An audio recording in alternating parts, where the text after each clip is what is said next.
পশ্চিমবঙ্গের মানুষ, আগে নিচে ভিডিওটা দেখো, একটা ভিডিও লাগিয়ে দিচ্ছি তোমাদের আদরের তিনি আমাদের ভাইপো রাজকুমার। বাবরে আদর করে নাম দিয়েছে রাজকুমার। কি বলবো, একটু আস্তে আস্তে বলি, মানুষরা হেরে গেছে। আহ, এই পশ্চিমবঙ্গের মানুষের না, পশ্চিমবঙ্গের মানুষের নিজের নিজের আপন আপন বাবা আছে, নিজেদের বাবা আছে, তারাই তাদেরকে বাঁচিয়ে নেবে। আপনাকে বাঁচানোর জন্য আপনার বাবা আছে তো? হ্যাঁ, আমরা তো শুনছি নাকি, অনেকেই ভিডিও দেখছি যে আপনার বাবা কে, আপনার বাবা কে আছেন, আপনার বাবা খুঁজুন। তা আপনাকে বলছি, এই 4 তারিখে 8 তারিখ হয়ে গেল, আপনি বলছেন 4 তারিখের পর, আজ 8 তারিখ হয়ে গেল, কিন্তু দেখুন পশ্চিমবঙ্গের মানুষ সবাই ঠিক, সবাই ঠিকঠাক আছে, কিন্তু আপনার টিকিটটা খুঁজে পাওয়া যাচ্ছে না কেন? কোনো লেকচার দেখছি না।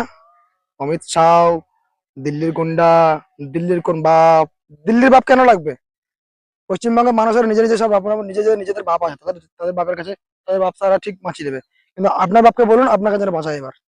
বুঝতে পারছেন? বিজেপি সরকার আসছে, বিজেপি আসছে সরকারে, এবার আপনার বাপকে বলুন যেন আপনাকে বাঁচায়, বা আপনি আহ, কি করবেন সেটা আপনি দেখুন, এবার আপনাকে কোন বাপ বাঁচাবে এসে সেটা দেখুন। বুঝতে পেরেছেন? তো পশ্চিমবঙ্গের মানুষকে আপনাকে দেখতে হবে না, খুব দেখেছেন আপনারা পশ্চিমবঙ্গের মানুষকে, আর দেখতে হবে আপনাদেরকে।